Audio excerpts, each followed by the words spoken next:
দেখেন গাইস একদম স্মুথভাবে background change হচ্ছে।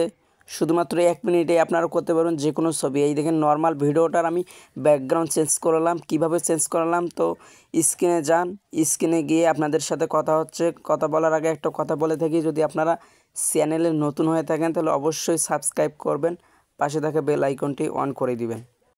তো আমি স্ক্রিনে আসলাম, আসার পর আমি খুঁজতেছি যে ইনশুট অ্যাপস, ইনশুট ও ওই হ্যাঁ উপরে চাপ দিলাম, দেওয়ার পর ফটোতে চাপ দিলাম, ফটোতে চাপ দিবেন, দেওয়ার পর নিউয়ে চাপ দিবেন, দেওয়ার পর আপনাদের পছন্দ মতো একটা ছবি সিলেক্ট করবেন। আমি আমার এই ছবিটা সিলেক্ট করলাম, করার পর একটু স্ক্রল করে দেখবো যে কাট আউটে চাপ দিব, দেওয়ার পর অটোমেটিকলি 1 সেকেন্ডের মাধ্যমে দেখেন কাট হয়ে গেছে, ন্যানো সেকেন্ড মনে হয়।